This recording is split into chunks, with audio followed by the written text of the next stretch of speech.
নমস্কার বন্ধুরা, পম্পার কিচেনে আপনাদের সকলকে স্বাগত। আজ আমি আপনাদের সাথে দারুণ স্বাদের একটা পিঠের রেসিপি শেয়ার করব। আজ বানাবো পাকা তালের পাকন পিঠা। পাকন পিঠা তো আমরা সবসময় নানা রকমভাবে বানিয়ে থাকি, তবে আমার মতো একবার এই পাকন পিঠাটা বানিয়ে দেখবেন। যেমন নরম তুলতুলে তেমনই রসালো, মুখে দিলেই মিলিয়ে যাবে। একবার বানিয়ে দেখবেন, বাচ্চা থেকে বড় আশা করছি সবাই ভীষণ পছন্দ করবে আর খুব মজা করে খাবে। তাহলে চলুন দেরি না করে আজকের এই অপূর্ব স্বাদের পাকা তালের পাকন পিঠার রেসিপিটা দেখে নেওয়া যাক।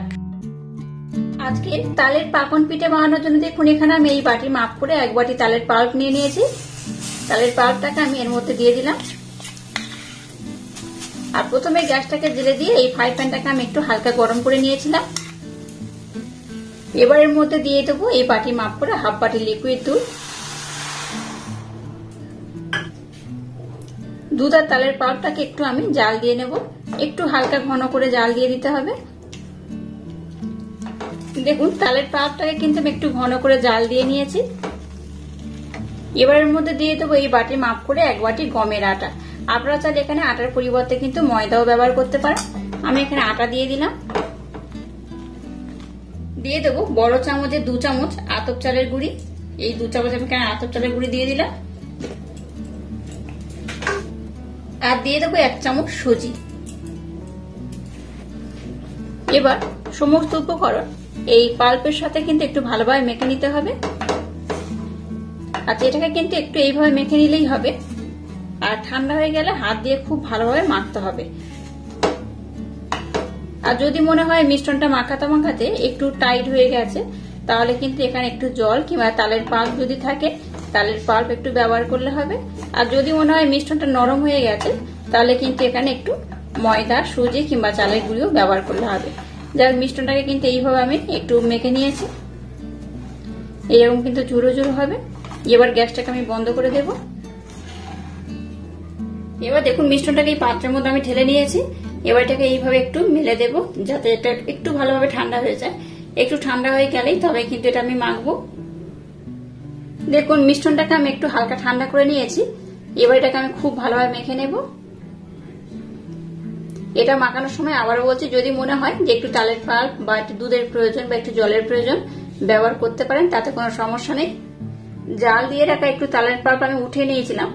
যদি বেশি হয় তাই আমি উঠিয়ে নিয়েছিলাম, যদি লাগে আবারও ব্যবহার করব, তাই একটু আমি রেখে দিয়েছিলাম। এখানে দেখুন, আমার কিন্তু একটু প্রয়োজন হবে, তাই অল্প অল্প নিয়ে এটাকে মেখে নেব। মিশ্রণটা কিন্তু একটু সফট করে মাখাতে হবে। এটা মাখার পর আমি আমাদের দেখাচ্ছি মিশ্রণটা কেমন হবে আর কেমন হলে আজকের এই পিঠেটা একদম পারফেক্ট হবে। দেখুন, মিশ্রণটাকে আমি খুব সুন্দর করে মোলায়েম করে মেখে নিয়েছি। দেখে বুঝতেই পারছেন কতটা মোলায়েম করে মেখেছি। মিশ্রণটা খুব নরম হবে না, আবার খুব টাইটও হবে না। এইভাবে এটাকে আমি খুব সুন্দর করে মেখে নিয়েছি। এবার এটা থেকে আমি লেচি কেটে নেব। লেচি কাটতে যাতে সুবিধা হয় তাই আমি 2 টুকরো করে নিলাম। এবার দেখুন, এইভাবে আমি টুকরো টুকরো করে কেটে নেব। খুব বড় বা খুব ছোট করব না, একটু মিডিয়াম টাইপের করব। দেখুন, সবগুলোকে আমি খুব সুন্দর করে বানিয়ে নিয়েছি। এবার এগুলোকে হাতের মাধ্যমে একটু প্রেসার দিয়ে দিয়ে চেপে চেপে এইভাবে গোল করে নেব। এইভাবে দেখুন, সবগুলোকে আমি খুব সুন্দর করে গোল করে নেব। দেখুন, সবগুলোকে আমি খুব সুন্দর করে গোল করে নিয়েছি।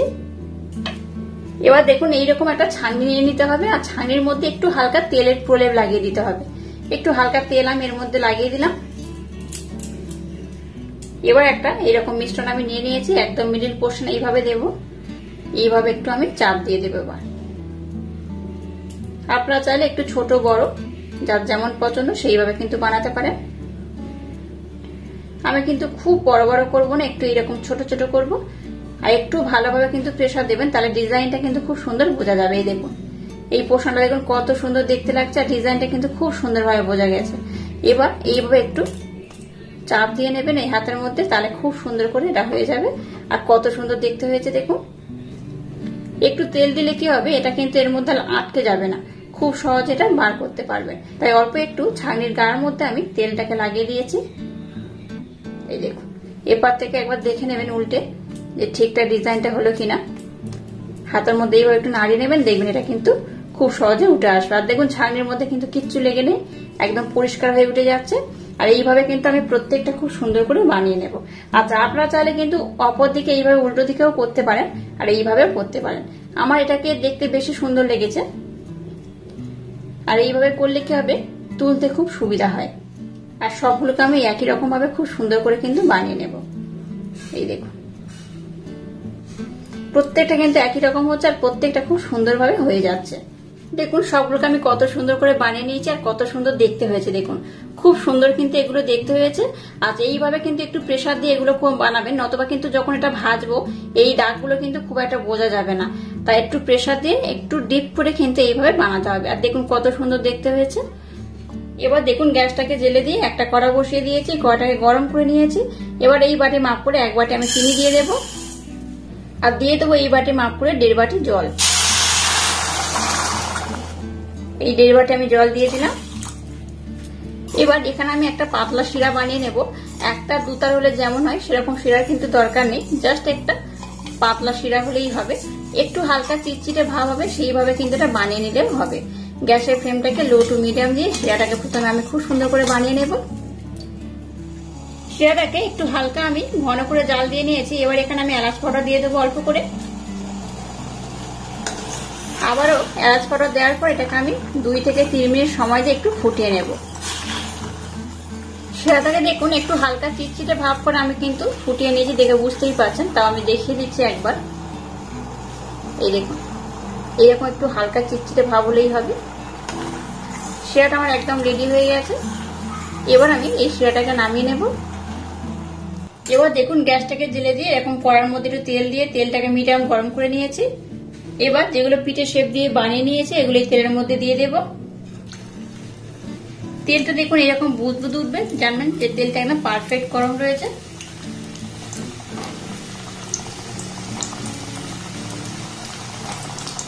দেখুন সবগুলোকে আমি দিয়ে দিয়েছি। এবার গ্যাসের ফ্লেমটাকে একদম লো টু হালকা মিডিয়াম দিয়ে এটাকে আমি উল্টে পাল্টে একটু লাল লাল করে ভেজে নেব। আপনারা চাইলে একটু বেশি লাল বা একটু কম লাল করেও কিন্তু এটাকে ভাজতে পারেন। একটু বেশি লাল লাল করে ভাজলে কি হবে, দেখতেও সুন্দর লাগবে, খেতেও কিন্তু অসাধারণ হবে। তো যাই হোক সবগুলোকে আমি একসাথে দিয়ে দিয়েছি। এবার এগুলোকে আমি খুব সুন্দর করে ভেজে নেব। দেখুন এগুলোকে আমি উল্টে পাল্টে কিন্তু খুব সুন্দর করে ভেজে নিচ্ছি। আর উপরটা দেখুন কত সুন্দর কালার হয়েছে। এবার দেখুন উল্টে দিয়েছিলাম, আবার এটাকে আমি উল্টে দেব। একটু উল্টে পাল্টে যদি না দেন তাহলে কিন্তু একদিকে বেশি লাল হয়ে যাবে আর একদিকে কিন্তু খুব একটা লাল হবে না। তাই এইভাবে কন্টিনিউ একটু উল্টে পাল্টে কিন্তু এটাকে লাল লাল করে ভেজে নেব। আর কত সুন্দর দেখতে হয়েছে দেখুন, প্রত্যেকটা কিন্তু খুব সুন্দর দেখতে হয়। এই দেখুন আর দেখতে পাচ্ছেন দাগগুলো কিন্তু একদম স্পষ্ট দেখা যাচ্ছে। মানে যে ডিজাইনটা আমি বানিয়েছি সেই ডিজাইনটা দেখুন খুব সুন্দর হয়েছে, দেখতেই পাচ্ছেন তো কত সুন্দর হয়েছে। একটু প্রেসার দিয়ে এইভাবে চাপ দিয়ে এগুলোকে বানালে কি হবে, ভাজার পরেও কিন্তু এই ডিজাইনগুলো খুব সুন্দরভাবে বোঝা যাবে। তো যাই হোক এটাকে আবার উল্টে দেব। দেখুন এগুলোকে আমি খুব সুন্দর করে লাল লাল করে বানিয়ে নিয়েছি, দেখতেই পাচ্ছেন। আর পিছনের পোর্শনটা দেখুন কত সুন্দর কালার হয়েছে। আর সামনটা দেখুন বেশ কিন্তু একটু লাল লাল হয়ে গেছে, দেখতেই পাচ্ছেন। আর কত অপূর্ব দেখতে হয়েছে দেখুন, ভীষণ সুন্দর দেখতে হয়েছে।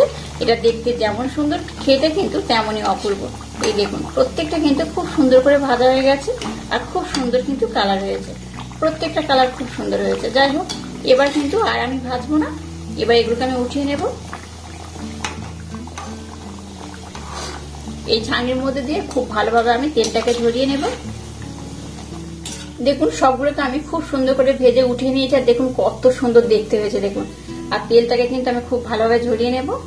এবার দেখুন চিনির শিরাটাকে আমি নিয়ে নিয়েছি আর এর মধ্যে এই পিঠেগুলোকে আমি গরম গরম অবস্থায় দিয়ে দেব। শিরাটা হালকা একটু গরম রয়েছে আর পিঠেগুলো তো একদমই গরম। এবার এই পিঠেগুলোকে কিন্তু এই শিরার মধ্যে দিয়ে দিতে হবে। এইভাবে একটু উল্টে পাল্টে আমি দিয়ে দেবো। এইভাবে দিলে কি হবে, খুব সুন্দরভাবে আর খুব তাড়াতাড়ি কিন্তু এই শিরাটাকে অ্যাবজর্ব করে নেবে। এটা দেখতে তো সুন্দর হয়েছে, খেতেও কিন্তু অপূর্ব অসাধারণ হয়। একবার এইভাবে বানিয়ে খেতে দেখবেন আপনাদের বারবার খেতে ইচ্ছা করবে। তো যাই এগুলোকে আমি এই শিরার মধ্যে কিছুক্ষণ রেখে দেবো। শিরাটাকে যখন এটা খুব ভালোভাবে অ্যাবজর্ব করবে আমি তখন আপনাদের দেখাবো এটা কত সুন্দর হয়েছে। আর যখন আমি লাস্ট আপনাদের দেখাবো বলে দেবো যে এই শিরাতে অ্যাবজর্ব করতে কতটা সময় লাগলো। দেখুন পাকন পিঠাগুলোকে কিন্তু আমি খুব সুন্দর করে বানিয়ে নিয়েছি আর এগুলোকে এই পাত্রের মধ্যে আমি সার্ভ করছি। এই মিষ্টি মিষ্টি পাকন পিঠা তালের সময় অবশ্যই একবার হলো ট্রাই করবেন। আশা করছি আপনাদের ভীষণ ভালো লাগবে। আর দেখুন এটা কত সুন্দর দেখতে হয়েছে। এটাকে আমি 1 ঘন্টা সময় দিয়ে কিন্তু ভিজিয়ে রেখে দিয়েছিলাম। আপনারা আর একটু সময় দিয়ে ভিজিয়ে রাখবেন, যেহেতু আমাদের দেখাতে হবে তাই একটু আমি আগে দেখিয়ে দিলাম। এগুলো কিন্তু আর একটু ভিজবে, তাই বলছি আপনারা যখন বানাবেন অবশ্যই এটাকে ওভারনাইটের জন্য ভিজিয়ে রাখবেন, কিংবা 2 থেকে 3 ঘন্টার জন্য ভিজিয়ে রাখবেন, তাহলে কিন্তু খুব ভালো হবে।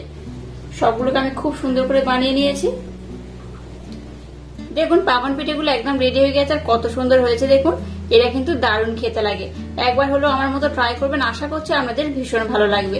আর এইভাবে যদি পাকন পিঠের রেসিপি আপনাদের ভালো লাগে তাহলে চ্যানেলটাকে লাইক, শেয়ার, কমেন্ট এবং সাবস্ক্রাইব করবেন, আর পাশে থাকা বেল আইকনটা প্রেস করে দেবেন। তাহলে টাটা, আবার দেখা হচ্ছে নতুন কোনো রেসিপি নিয়ে।